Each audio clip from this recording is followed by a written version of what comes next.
some insight into Otto Porter Jr., who was officially announced as a signing on Wednesday afternoon. Reporters were invited down to the OVO practice facility for the introductory press conference, and the Raptors Show was granted an exclusive. So here is my conversation with Otto Porter Jr. All right, joining us on the Raptors Show, we're here with the newest member of the Toronto Raptors, Otto Porter Jr. First off, congratulations on the new deal, but also, man, congratulations on the championship. Appreciate it. Thank you. Yeah. Thank you for having me.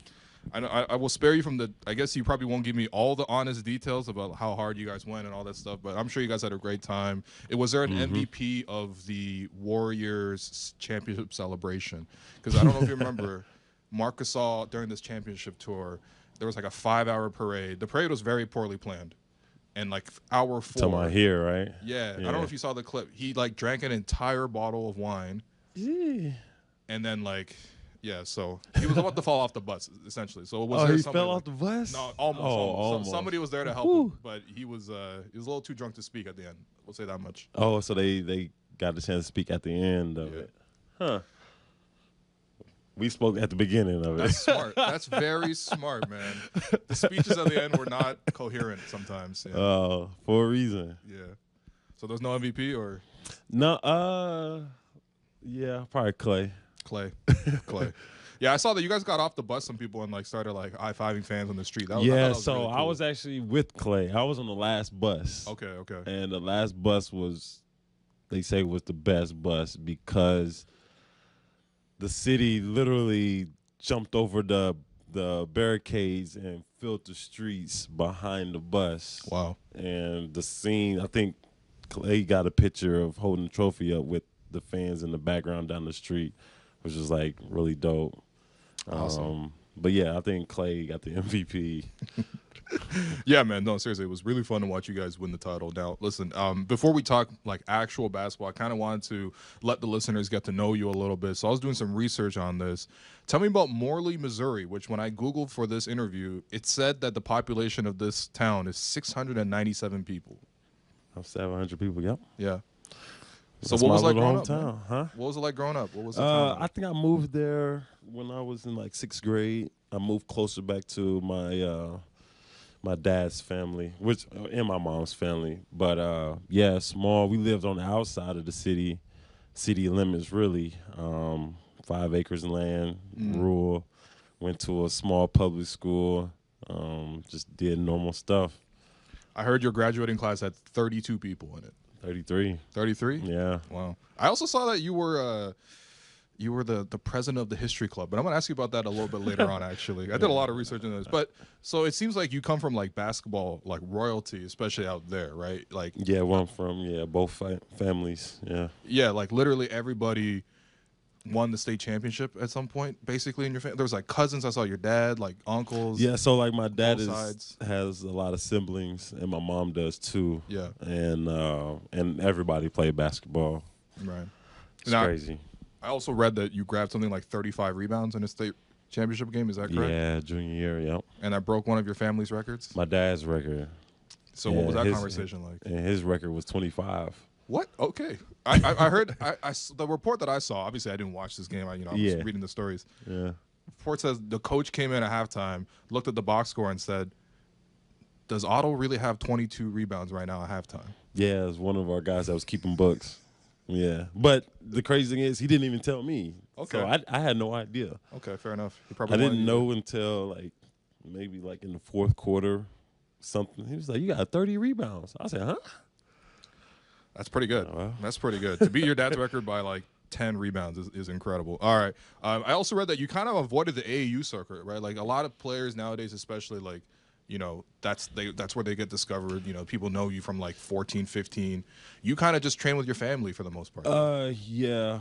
I was actually supposed to play AAU my senior year with the St. Louis Eagles with Bradley Beal and Ben McLemore. I was supposed to play with them, but my dad got sick, and so I couldn't travel during the summertime because I had to take care of things back at home. So I didn't end up playing, but I still was training and doing stuff to get ready for my senior year.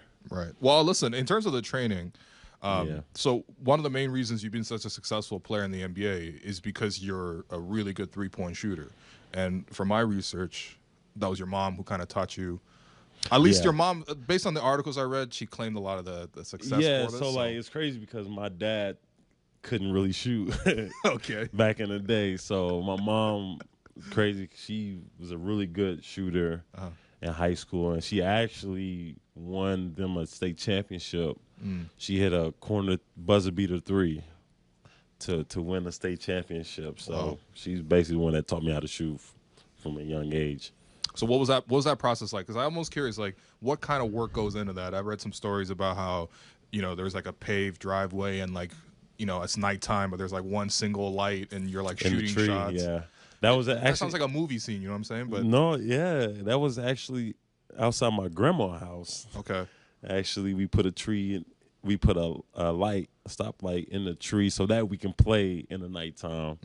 We didn't have to go in, so it was just something. You go to grandma's house and all your cousins go, Yeah, and yeah. we'd be outside all night playing basketball. So That's beautiful, man. Well, listen, you have this upbringing.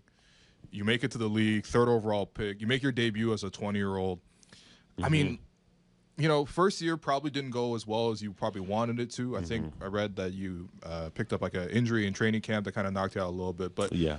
just what was your rookie year like, and what was that transition like, making it to the pros that quickly and having that quick of a rise, but then getting off to a bit of a slow start? Yeah, it was unfortunate that I had that injury that kind of set me back a year. And then our team actually made the playoffs that year for the first time in a while. So it was just me getting to see that and get that experience up front and see what it was like to be a professional and see how a day-to-day basis goes. So that first year, it really taught me a lot, and it prepared me for that second year. Now, speaking of that second year, I didn't really want to ask about this because as a Raptor fan, that was quite painful. I think that was 2015 Wizards versus the Raptors. I'm pretty sure you guys swept the Raptors. We did. We came here, got game 1 and game 2, yeah. Yeah. No, I mean, there was like a Gravis Vasquez hit a three, did a little shimmy, sent it to overtime, but then the Raptors still lost. That's unfortunate. But I know that was like a big breakout year for you in terms of like having that playoffs. Role. Yeah. So talk to me about... I did not expect to play that much that year in the playoffs. And then for every reason, we went play small ball. Yeah. And I was and only had one thing to do. That like my thing, and that was to guard DeMar. Yeah, that's right. And that was my main focus. I wasn't really focused on scoring. I wasn't focused on this. Yeah. Like, that was my assignment. And guarding him, I tell everybody, guarding him in the playoffs got me to where I'm at now. Like being able to guard him and that solidified me to where I became a starter, and then the rest is history. Right. Wow. I didn't know that. That's really good. And honestly, those teams that you had with the Wizards were really memorable. Yeah. Paul Pierce that year. I know he was a thorn in the Raptors' side. He knocked us out 2 years in a row. 2 years in a row. Yeah. No, but even still, like that team really came up and grew up together, right? Yeah. And obviously, you guys had that great run in 2017. Was that the year John hit the shot and then he like jumped on the table? That was against Boston. Semifinals. Yeah. Yeah. Look, it was a really, really talented team. Yeah. But after that run, and you had a really great playoff run, you signed the max contract, right? I think Brooklyn made you the offer, and then Washington matched. Yeah. How did expectations change as a player for you? I mean, being a max player, there's a lot of responsibility. Yeah.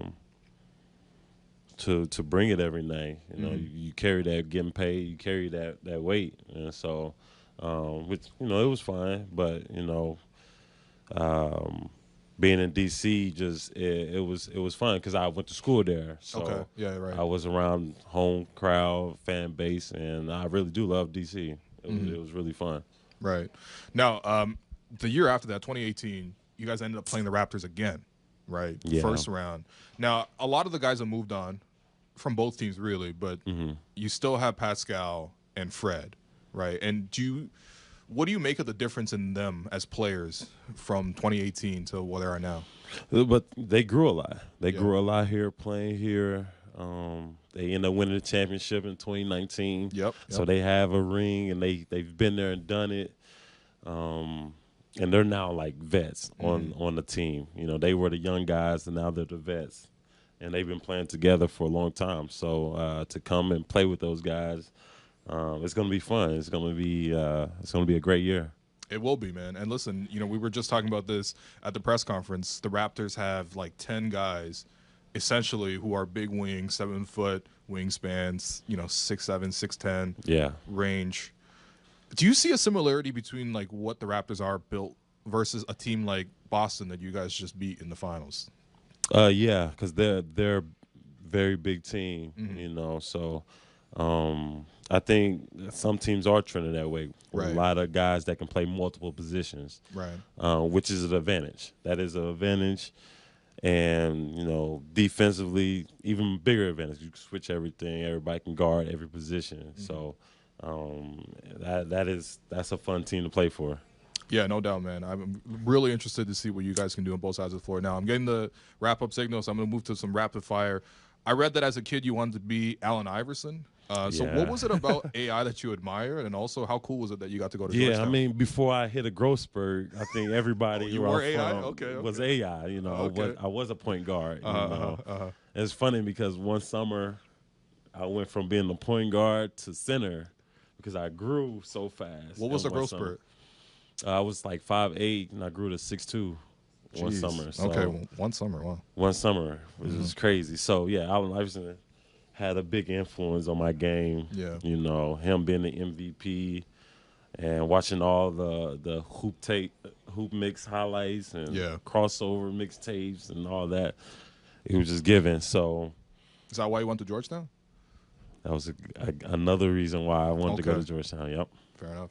I also read that you're president of the history club. I mentioned this earlier. You were also the salutatorian at your school. Salute to Victorian. Yeah. So, yeah, what was your favorite aspect of studying history, man? I don't know. I just really had a knack for history, which was a big reason why I went to D.C. Right. All the history around, it was amazing. So, no, I always had a knack for history, being the president of the history club. So, no, I just love history. Yeah, fair enough. Yeah. Now in Chicago, I read that you and Thad Young were co-captains of the team at one point. Is that true? Yeah. What did that mean? I mean, we were the vets, so and to lead a young guy. So we were the vets, and everybody else was like 20, 19, 20, 21 years old, 22. Yeah. It might be like With this Zach on this team. I'm not gonna lie. At one point, Zach LaVine was a vet. He was only like 25 at the time. You know what I'm saying? So that's how young that team was when me and Thad was there. So we was there. I mean, we had a good time. We had a good time, but we taught them a lot.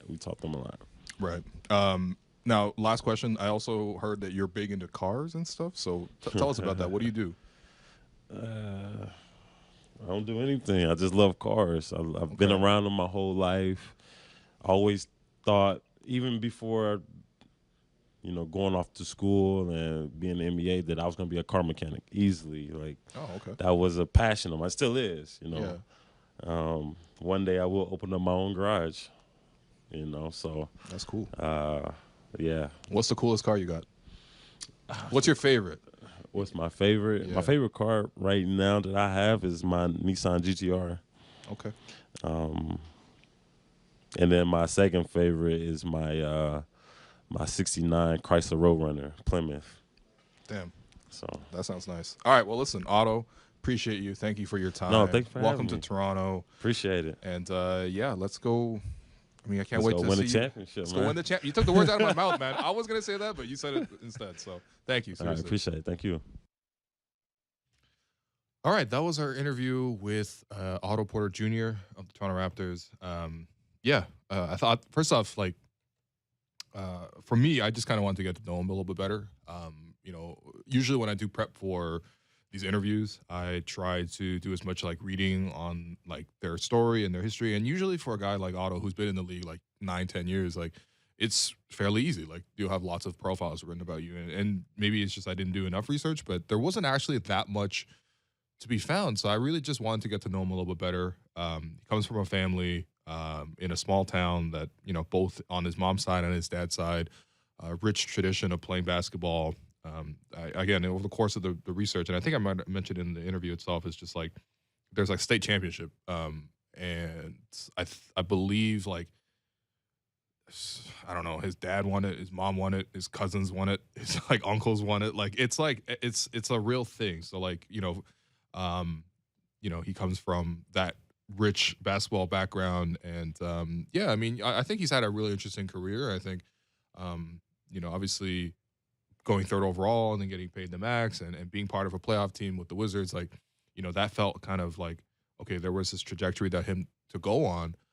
But then it kind of went a different way as well, right? And we've seen him sort of bounce around the last couple of years. And obviously he was able to join the Warriors last year, took the minimum to do so. And obviously it paid off. I mean, winning the championship is obviously the whole goal of at what everyone plays for, really. But it also set him up nicely for the second contract here with the Raptors, where I think he's going to be very focused on doing exactly that once again, right? It was interesting because at the end of the press conference interview where he's sitting at the podium talking to the rest of the media, and it's like, the last thing he talked about was, I believe this team is going to win the championship or at least go back to the finals, something like that, right? And then at the end of this interview, he says the same thing. So I think, look, it's probably something that would be a few steps ahead of what most people expect out of this team, but I think he sees the potential here. And I think most importantly, he's just a smart vet who really understands like what his role is going to be and what his goal is in coming to Toronto. I think obviously something he mentioned about, we didn't talk about in this interview, but that's because he had just mentioned it previously at the podium, was that, his wife is from Toronto and he spent some summers here in Toronto. So he knows the vibe. I think that was one of the reasons why he chose to come here. I think it's just easier when you can sort of figure out all the family stuff, being local and all that stuff. And yeah, I think even from the bigger perspective, I think as much as you think about the Raptors and their history in free agency, like it's not good. It's really, really not good. So I'm not trying to say that signing Otto Porter is something like landing a Kevin Durant or something like that in free agency, with all due respect. But I think it's significant. It reminds me of when the Raptors were able to get CJ Miles to come on a 3-year deal, another veteran big who's able to obviously play the style of play, but also provide 3-point shooting, provide leadership for a young group. And yeah, I think it's going to be something that fits really nicely. The good thing is Otto is definitely defensively more advanced than CJ was, and also much younger than what CJ was. So I'm really excited to see him join the team. Just like other couple of background things from the interview itself. So,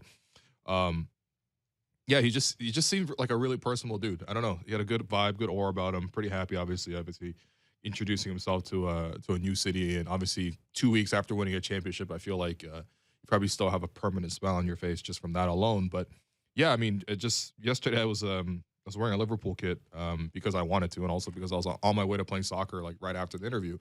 And he saw the jersey and he was like, "Oh, you're a big footy fan," and it kind of struck up a conversation immediately. Told me he was a Barcelona fan, which is gonna be fun.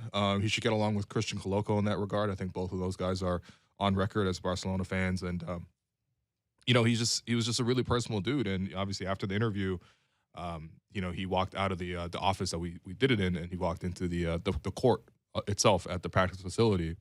And like one thing he immediately noticed was that the Raptors also use the NOAA shooting system, which the Warriors had actually employed this past season. Now, if you don't know, the NOAA tracking system is basically a set of cameras that they install, I think, above the backboard, and the whole idea is to get tracking information on things like your shot arc and the depth of your shot. And it essentially, like, I mean, it's very nerdy stuff, but it gives you like real feedback and real data on like how your shot is doing. And I read some stories about how the Warriors had actually used it this year, and it helped out with even guys like Steph and Clay. And the reason it was familiar was because the Raptors have been using it for quite a while. The first time I heard about the Raptors using this technology was in the championship year in 2019, when Kyle Lowry was going through a shooting slump. And the story goes that the Raptors noticed that, because of the system, they're able to track that, oh, the arc of his shot, the angle or whatever was more acute than what it was supposed to be. I think the ideal angle is like 45 degrees going into the basket. Again, this is the most nerdy stuff that you don't really need to hear about, but it was like noticeable how much less arc was on his shot, right? And so they were able to use this technology and help Kyle get out of this slump by sort of fixing a couple of things in his jump shot. And so yeah, no, like literally, Otto walked into the gym, and that was the first thing he noticed. And I kind of, you know, asked, did Jama take that from us over to Golden State? Because obviously Jama was a longtime assistant here with the Raptors, and then he joined the Warriors. By the way, congrats to Jama. It seems like he's been promoted from back bench to the front of the bench. Obviously, the Warriors lost Mike Brown as an assistant coach to the Sacramento Kings. But yeah, and then Otto was like, maybe, honestly, it's quite possible. But in any case, it was good to speak to Otto. Good to be around him, get to know him a little bit, and yeah, look forward to sort of seeing what he does this season. I think it's another really great signing and fits the style of play, and also just seems like a good dude to talk to, which I think is, for us at the media at least, that's fairly important. So before we go to break, and honestly probably come back with a little bit of KD talk, honestly, to me, I said at the end of yesterday's show that I was curious to see if people were a little tired of KD trade speculation. And then I thought about myself, and I asked myself that question, and I was like, I'm a little bit tired of it as well. So we might come back with just a little bit of KD talk and actually talk Raptors past that. But before we go, I wanted to tell you that if you are in the Toronto area or want to watch some basketball this week, you can catch the final 3 days of the inaugural Global Jam Showcase, the first of its kind, an international event at the Mattamy Athletic Center right here in downtown Toronto. You can watch all the action of the men's and women's under-23 basketball showcase starting at 11 a.m. Eastern. Ben Schulman and Javon Shepard serve you the daytime coverage all week. And tonight you can watch the final round-robin games, starting with the women at 6 p.m. Eastern between France and Canada on Sportsnet 1 and 360, followed by the men's game between Italy and Canada on Sportsnet 360 with Matt Devlin, Amy Audibert delivering the call. If you want tickets, you can visit basketball.ca/global jam. Now, for me, that was the ad read I was given. Now, for me, I actually went to the game yesterday. And, because I was playing soccer and whatever, just couldn't make it for the first game. I really wanted to see the women's game between Canada and USA. Canada won that one, by the way. But I was able to make it for 9 o'clock for the men's game. And, that was same matchup, Canada versus USA. And it was really, really fun. It was a really great atmosphere. First off, I thought the vibe of it was just a lot stronger than it was on day one. There was, very well attended. And it was one of those things where if you're just like a true hoop head, this is kind of the event for you. You get to see a lot of up and coming young talent. I think Marcus Carr has been very, very impressive over the first 2 days here on the men's side, closing out the game for Team Canada, both against Brazil and against the USA. Yesterday, he had this great play end of the game where, Canada was down, and they got back into the game with a very clutch steal, and they were right back to a one possession game, and they were actually leading by one with about a minute left. And Marcus calls out for an ISO. And with a quick crossover, gets separation, a pull-up three to push the lead up to 4. And it was just such a hype moment. I got to say the arena was really, really into it. But no, it was also one of those things where it's like, so if you're obviously a true hoop head, you're definitely just going to go for that alone. But it was also just really cool to see the Canadian basketball community come together, come out for an event. Right away as I got there, Bobby Webster's downstairs at Mattamy on the first floor. The game's on the court's on the third floor. Let's get in. I see Bobby immediately, say what up. Obviously, Bobby's a friend of the program, has been on the show before, and also just, honestly, from Asian to Asian, there's already a connection there. But whatever. I see Bobby. I dap him up. I was like, so what's going on? You guys trading for KD or not? Not going to say what happened, but, yeah. And then, and then Alex came over. Because I was with Alex last night at the event, and Alex came over and came up to Bobby and was like, yo, I'll give you $500 if you show me your phone right now. And Bobby was like, what are you talking about? And literally disappeared. He walked away from us.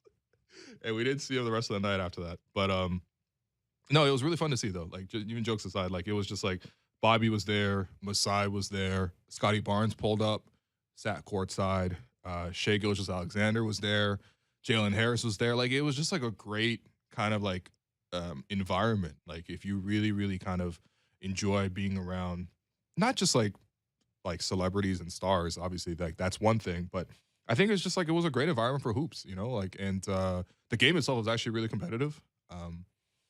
it was really back and forth. You could definitely tell that this is an under 23 team because there is quite a bit of mistakes going on both ends of the floor. But yeah, Canada has pulled out the win both times now. So Canada, both on the men's and the women's side, is 2-0 right now, heading into the last day of round robin play. And yeah, if you can get tickets, go ahead and get tickets. Seriously, it's a really fun time. I really enjoyed it. And yeah, I'll probably be back over the weekend to sort of see the final results of what happened. So we're going to take a quick break. I'm your host, Wimu. You've been listening to The Raptors Show on Sportsnet 590 The Fan.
Welcome back to the Raptors Show on Sportsnet 590 The Fan. I'm your host, Mamalou. Joining me for the second segment is Iman Adan from the Basketball News, from Dishes and Dimes, from Yahoo Sports Canada. Iman, you're everywhere these days.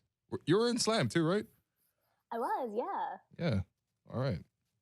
Congratulations. Thank you for having me. Yeah, Thank you. Congratulations on all your success. And look, listen. I think part of the reason I wanted to bring you on was because I know I could talk like anything Raptors with you. And, I've just been talking about KD for like 5-6 days in a row now. And honestly, nothing has even happened. To the point where I was like, I might have reached KD fatigue. So I actually wanted to check on you. Do you want to talk about KD? Because if you do, we can do that for a little bit. But I just wanted to check in on your level of KD fatigue. Are you there? I've learned that I might have it's like an endless pit. Like I don't know where the bottom is. I should be fatigued by now, but I just twist myself into a pretzel. I think what I keep coming back to with KD is there's no easy answer. There's no correct answer. You can try and solve the problem. It's not a math equation. You are not going to get to the correct answer. So it's never ending because no one is right. No matter what you say or do, it's just really tough. Yeah. Is there a KD angle or thought or argument that you would like to put out there that you haven't seen out there just yet or heard out there yet? That's really tough. I've honestly been sitting with this KD stuff for so long, and I feel like everyone has kind of touched on both sides, right? Mm-hmm. Scotty is so young. Kevin Durant, 34, only played 95 games in the last 3 years. It's really hard to do a swap like that. I think that everyone's kind of touched on the points, and the reason why you find everyone sort of at an impasse is because it's really difficult to decide where to go. So we can keep talking about it. I don't know that there's anything new to truly bring up here. It'll be interesting to see what the Nets do. I think this is probably the most fascinating player trade demand that we've had in recent years, considering we've had so many. Just because Kevin Durant, the caliber player that he is, he's a top 5 player in the league, right? Yep. But the Nets have no leverage in this situation in the way that you would see most teams have leverage when trading for a guy like this. He's the one who demanded the trade. He wants out, but he's also 34, and has played 95 games in the last 3 years. So teams are not tripping over themselves to really trade for him. If this was Kevin Durant 4 years ago, I think we would have seen everyone sell the farm. But right now, it's slim pickings. And I find that to be really fascinating for a player of Kevin Durant's caliber. I just don't think we've ever seen that. Yeah, definitely. What was I going to say is just, I think part of the difficulty with this conversation is, number one, we don't know what the Raptors have offered. So we're all just like speculating, right? If we had some sort of report, I think people can sort of debate the merits of whatever is being put out there. That hasn't happened yet anywhere. So other than we know Scotty Barnes is not on the table. The second thing is we don't know what the other teams have offered. I mean, we kind of have a rough estimation of like what Miami could theoretically offer or what Phoenix could theoretically offer. But again, we don't know what these specific offers are. And we don't know any like specific movement on that front. Hopefully Ayton just signs that a contract offer from Indiana, or hopefully Indiana like offers that to him, because that would really throw a wrench into the whole situation. But in any case, we don't have any tangible information on that end. And then all you really hear from the Nets is just, we want everything, right? Yeah. And like, we want everything could mean we want under 25 all-star, and we want multiple picks, and we want 5 or 6 picks and all this other stuff. Or you can hear reports where I don't even know where this one came from, but that was like, oh, they asked for Cat and Anthony Edwards. And it's like, are you kidding me? Like, what are you on? Like, why did you even waste any time in your life asking for that? The Timberwolves have no picks, right? Like, the Timberwolves also have no picks to give you. They just did that. Also, like, can you imagine Kevin Durant and Rudy Gobert on a team together? Just the most talked about in the weirdest way stars of the league. But no, like, the Nets are operating from the standpoint where they assume that they have all of the leverage, and on paper they should theoretically have all of the leverage, but you only have as much leverage as teams are willing to give you, right? Like when Masai was trading Carmelo Anthony, he had no leverage. Carmelo was expiring. Carmelo said New York and only New York. But Masai was able to create leverage by pitting the Nets and the Knicks against each other, and the Knicks were so desperate that they were willing to sell the farm to get Carmelo Anthony. Right now, there's no team that's willing to do that because of Kevin Durant's age, because of Kevin Durant's injury history, and because Kevin Durant just signed a 4-year contract a few months ago and is already demanding a trade out. He's kind of forced the Nets' hands to the point where whatever leverage you would assume they have is gone, so they can continue to ask for the sun, the moon, and the stars. I just don't see a team offering that. Yeah, and that's the thing too. I mean, look, not having leverage doesn't necessarily mean you don't have like control of the situation. I mean, I don't think they have Ooh, that much control of the situation, but obviously, ultimately, it's up to them. They have a player under contract for 4 years. Players, I guess, teams definitely do want him. They're just not putting their best offers on the table right now for whatever reason. And we'll see how the situation goes. But I mean, I mean, ultimately, it will still be Brooklyn's choice as to what happens. ooh, But yeah, you're right. They really have. They're gonna have a hard time creating leverage, which is in negotiations is going to be um, very, very important. But yeah. listen, I've reached my KD trade talk. That nothing happened today. I don't care about the odds moving 10 points one way or the other, or I don't. I mean, like what I care about right now is does Aiden sign somewhere else? If Aiton signs somewhere else, the Raptors are in the driver's seat. Yeah. And then I'm like, is Ben Simmons moved at some point, which would open up other players to get traded to them? So And also if there are actual reports on what happens. But right now we don't see anything. I'm sure we'll hear so much more of it in Summer League because obviously all the executives will be down there. Bobby Masai, though, were at Mattamy last night. So no updates to pass along from that front. But anyway, look, listen, Iman, I wanted to talk about something else. I guess maybe in relation to KD, but just like something where KD talked about where he tweeted during the finals, I believe, or maybe sometime during the playoffs. It's a wings league, right?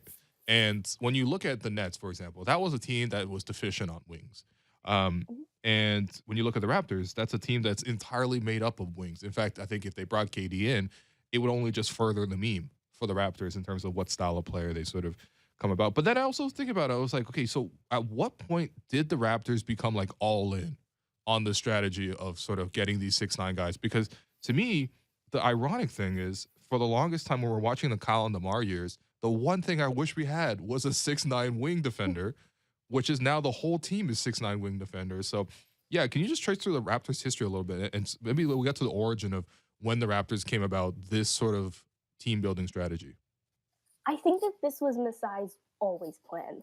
Like I was looking at it, like who is the first player that Masai ever drafted as a Raptor? It was Bruno Caboclo. Still in summer league, by the way. I think Bruno might have played more summer league seasons than any other player in history. So like I honestly like I was sort of looking through this. I completely agree. The Raptors, that's kind of been the one area where they've been deficient for so long. And what Masai Ujiri did really well, I think, in constructing his team is he was very patient with the DeMar DeRozan and Kyle Lowry teams and decided he was going to build around them. Here's the thing: 6'9" wings, rare.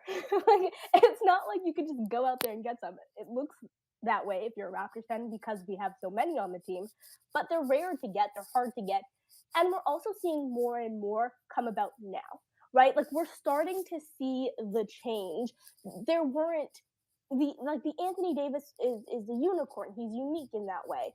Mhm. Not saying that he's not today, but we have a bunch of 6'9" guys learning to handle the ball, learning to shoot. Because what ended up happening was bigger guys became kind of obsolete in the NBA when the NBA decided small ball is the way to go. You're Mhm. slow, you're big, you are hurting us. And if we just play 5 out and we play with pace, we play with space, you're kind of going to be the odd man out. So bigger guys started to fall by the wayside in the NBA. We saw that with like the All-Star game taking away centers and like just Oh, making it 3 forwards. And we started to see changes. And then what ended up happening was bigger guys got into the skill shop and said, all right, let me drop the weight. It's not about banging down low. mhm. Even guys like Dwight Howard and, just like centers that we think about that dominated the mid 2000s have lost a ton of weight in order to stay in the NBA and in order to keep pace with the change of the game. And bigger wings became the premium in the league. But we know that Masai has always kind of had this vision because Bruno Caboclo was a guy that he drafted. Giannis Antetokounmpo was the guy that he wanted to go after. Even guys like DeLon Wright, who are just bigger guards, Mhm. right? For a Mhm. guard, the wingspan that he has, the size that he has, it seems like Masai was always like, hey, length is something I can't teach. Height is something I can't teach. Shooting, ball handling, all of that other stuff we trust in our development team to bring along. And So to me, this seems like this was always Masai's vision. And if you can throw in a team with a bunch of Giannis's and a bunch of Anthony Davises and a bunch of Kevin Durant's, you do it. Mhm. And the Raptors are trying their best to field a team that looks like that. Yeah, right now for sure that is definitely where they've arrived at. Right, we get to the point where it's like 10 or 11 guys on the team are essentially six. Like basically, there's like 10 small forwards on the team when you really think about it.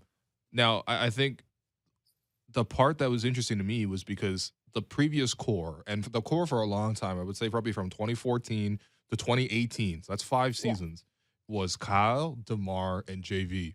None of those Yeah. guys were 6'9" wings. In fact, they were like, that's exactly what they were missing for a while until OG got drafted and whatever. He was still a rookie. And then, of course, the Kawhi trade happened. But that was the core they kind of had around the team. And, I guess you started to see some of the deficiencies with that core. I think there was obviously a bit of a talent gap there. They were also a little bit too young. I thought JV struggled defensively in the playoffs. DeMar definitely struggled defensively in the playoffs. Yeah. Kyle's offense, like his own individual scoring, would usually struggle to translate at the highest level. He did other stuff that was at a high level, but the scoring would definitely tail off a little bit. I also think though, like, That's interesting. Are you saying that Masai looked at the deficiencies of the roster, the core that they had there, and said, "Well, this is clearly what they're missing because mhm, there are going to be limitations to having JV and DeMar yes, DeRozan on the defensive end, Kyle Lowry on the offensive end, just not being able to get a shot off multiple times. We saw it when he gets trapped there." And said, okay, well, the only way to sort of mitigate that is by playing big wings. I think that's really fascinating. I think I came from it with like, this was always Masai's plan, and like, these were three guys that he adopted. He did not draft any of them. He didn't trade for any of them. that's He just true. adopted them and just wanted to let them run, which I appreciated him doing because, like we saw, that once they traded away Rudy Gobert, once they traded away Rudy Gay and let the team go, they were good, and so Mhm. he gave them the sort of runtime. But I kind of like that idea of like, okay, these are the deficiencies of our three guys, and this is what we need to mitigate that, and bringing in big wings is a way to do it. Yeah, yeah, and I also think that the way Masai has built, like, I really do think that he has a defensive first philosophy. I think, like, you know, For sure. if you were to sort of evaluate his moves and his like, and not just him, obviously the rest of the front office as well, but it's colloquial. We're just gonna say Masai. Um, they lean more defensive than offensive, usually. Like usually, right? That's usually the way it kind of goes for them. And Mhm. I think that's where probably to me, like maybe league wide, this trend towards like we want everyone to be a wing. I think that has actually more to do with the defensive upside than the offensive Mhm. upside of it. And I think that my theory with this is, you know, so first off, pick and rolls became like so popular and so effective when the Suns Right. were really starting to do them. Not saying people didn't run pick and rolls for like decades before that. Of course they did, right? But the idea of having a really skilled point guard who could score 3 levels like Steve Nash, a really effective roller in Amari Stoudemire who could also pick and pop. You also had shooters in the corners, that Mike D'Antoni Mhm. offense. It was just so good, and the whole league was essentially going to adopt that strategy, and they kind of have since then. That's a very standard offense these days as compared to back then, which was revolutionary. But they started developing defenses specifically to try to counter that strategy. There was like a lot of like dropping and icing Yeah. and things like that, getting on, forcing guys into the mid range. And then it got to the point where people discovered, oh yeah, 3-point shots are just, like 50% more valuable than 2-point shots when you make Yeah. them. So we're going to shoot a whole bunch of threes. And it just became this thing where teams had such a hard time guarding pick and rolls because the fact that if you were able to stretch the floor out and either with the pull up 3-point shooter or just have lots of catch and shoot 3-point shooters and some sort of rim presence where you threaten the basket and you kick it back out, it just became so hard for teams to guard. And eventually, I think the only solution teams have effectively had for that is switching. Maybe some Right. zone as well, but mostly for the most part, switching. And that's where it's like, I think 6'9" is probably the best size to play a switching defense. Is that sort of how you see it as well in terms of just like there's this defensive incentive to sort of build your whole team like this, and A that's why thousand teams are percent. aspiring that way. 1,000%, and that's when we saw it sort of be copied, right? Like the 7 seconds or less Suns were revolutionary in 2007, but we slowly started to see it be adopted until it became a clear thing defensively. And I look at sort of Draymond Green. I know they weren't sort of the first iteration of small ball, but they were kind of it at like the death lineup was small ball revolutionized in a way, and it's because of Draymond Green. Another example is obviously Shane Battier with the Miami Heat and then running that with Chris Bosh at the 5. It was 1,000% defensively and being able to switch everything on defense. And you need to have. So it starts with a couple of things. I agree with you that defensively is where everybody starts to copy things because what's the cliche saying? Defense wins championships. We saw it be successful. We saw Miami win championships with their small ball 5. We saw the Golden State Warriors win it with their death lineup. And for the Raptors, that's where they're coming at this as well. The ability to switch everything, the ability to just have long arms. Even this season, when everyone's sort of watching this Raptors team and saying, why is their defense struggling as it does?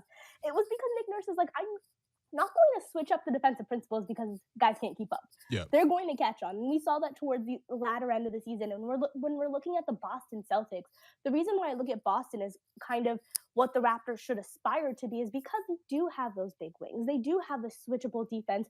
And that's what you need to play in the modern NBA. Mm-hmm. It's what stops it's the Golden State Warriors, the Boston Celtics, and hopefully the Toronto Raptors sort of building up in this iteration. I completely agree with everything you're saying.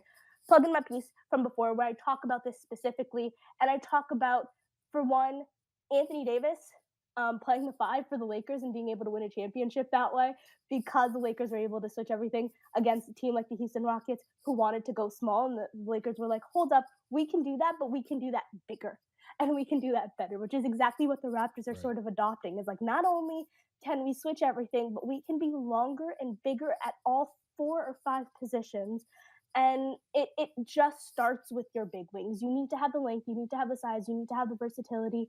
And it's about creating havoc on the defensive end more than anything. It's about shrinking the gaps, right? Because that's what the 5-out offense is trying to do, is trying to create more space. And with length, you are taking all of that away. Right. And you're wreaking absolute havoc with your arms and your leg span. And just it's what small ball is about. It's what the next iteration of basketball will be. I think the Raptors are on the forefront of this. I think the Cavs are doing something very similar. Mm-hmm. They're just doing it with 5s as opposed to with big wings. But Kevin Durant is entirely right that this is what the future of basketball is, for sure. Yeah, the future of basketball is Kevin Durant. It's essentially what Kevin Durant was saying. Exactly. Yeah, and I think the interesting thing you mentioned there too is like the specific idea that you want to create havoc. Obviously, every defense is designed to create stops.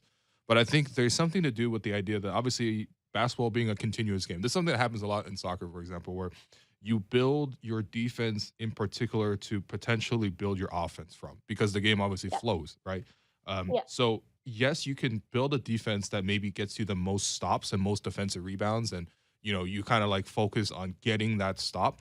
But there's also the value of that stop. How valuable is it now that you have the ball and you're going the other way? And I think that's where the havoc thing. I think the Raptors could probably be a little bit more shut down defensive if they wanted to, but they play extra aggressive because they know that there's an added value in the fact that, okay, maybe I'm a little bit worse defensively, but because of the way I play, because I keep turning you over in open play, then I'm going to have a huge advantage offensively. There's a bigger offensive advantage to playing off the way they want to play. But honestly, it's just really interesting to see, because I think the next step is now, and I think you mentioned this before too in your piece, it's just like, and I keep seeing it now, it's just like the next generation is just going to be the same thing. It's going to be like Chet Holmgren. Yeah, exactly. They're going to try to essentially make this with like 7-footers instead of 6'9" guys. Yeah. And that's the scary thing. If you get bigger, you get better, right? Like taking what guards do and making your wings do it is just going to be better. Like, and no disrespect to smaller guys, but bigger guys can just shoot, can pass over anyone, can shoot over anyone. We see how difficult it is when you're undersized and you're trying to get your shot up against people. Just focusing on the offensive end for a quick second here. When you have the length and the size to be able to get your shot off or to be able to see through passing lanes, there's a reason why Nikola Jokic is one of the deadliest passer in the NBA, point blank period. He can see over anything and everyone, right? It becomes impossible to stop these guys.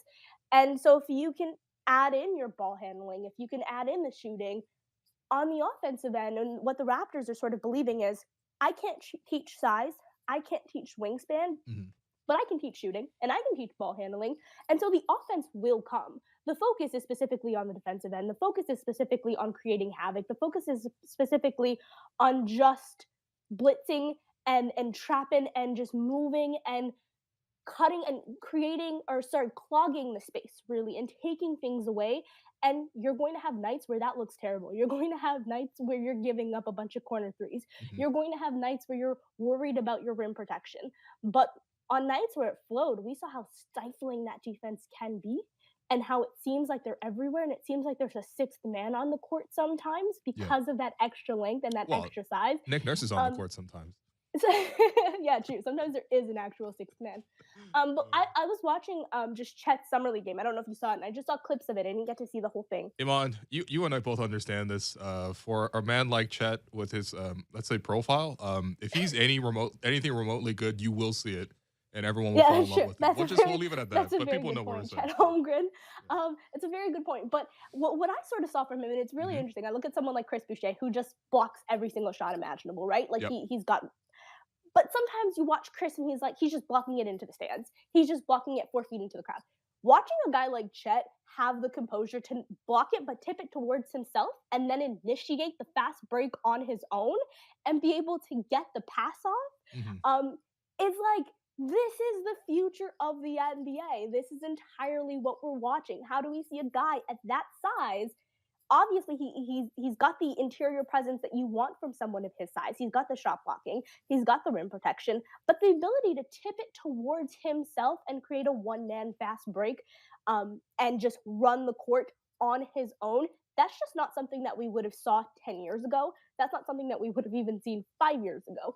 And it's the future of the NBA. And what the Raptors are saying is we want to be on the forefront of that. Yeah. We want to have a team that doesn't just have one guy who can do that, but have multiple guys who can do that. And the main purpose of building a team like this is, yes, defensively it's stifling, and offensively we can talk about their limitations, but they want to get out and they want to run in transition. And also on the offensive end, they want to exploit the mismatches that they're going to have by playing a bunch of 6'9" guys, right? Yeah. We see the attention that guys like Fred and Pascal demand. That means that OG's either going to be open for a shot, and we know that he's a knockdown three-point shooter, or he might be down low, or Scotty might be down low, and they're going to have a mismatch down there. And OG and Scotty are both excellent post players. There's going to be someone who gets to exploit a mismatch when you're playing an all 6'9" lineup. So not only are the Raptors creating havoc on the defensive end, but if they're all healthy, which is something that we didn't really get to see, Yeah. there should always be a mismatch on the court for them to exploit, and that's what the 6'9" lineup allows you to do as well. It allows you to exploit mismatches on the offensive end and just clog everything up on the defensive end. And someone like Fred VanVleet, who is not technically a part of the 6'9" brigade, plays so well into this, right? Like he's kind of the perfect guard that you want to have because, for one, he can play off ball. He's an excellent shooter. What did he shoot? Like 40% on 10 attempts a game when he was healthy for the team. Like that's phenomenal. But he can also do things that when you think of undersized guards, you don't really think of them having the ability to do, like set screens and play that inverted pick and roll, which just allows the Raptors to open up so much because of Pascal is such a great ball handler and such like Pascal can initiate the pick and roll and Fred can be he could just pop out and there you go, you get your shots. So it just allows the Raptors to play a completely different look. That's something that Stephen Curry is also really adept at, playing that inverted pick and roll, which allows the team to sort of operate. So right now we're looking at an NBA where guards can kind of play a big man role and bigs can kind of play a guard role. And Fred, of course, can guard up positions as well. So he slots in perfectly in the Raptors all-out lineups. So it's just fun to watch this team grow. So even if we don't get Kevin Durant, who fits in perfectly Division 6'9", this team will still be really special. That's well said. This is a weird team, and I love it. I can't wait to see them again. Thank you, Iman, for joining us. That does it for us today. I'm your host, Will Lou, and you've been listening to The Raptors Show on Sportsnet on 90 The Fan. Thanks once again to Otto Porter Jr. and to Iman Adan, our board producer, Derek Brandale, Jennifer Rolnick for helping us with the YouTube stream. I'll be back tomorrow with Alex.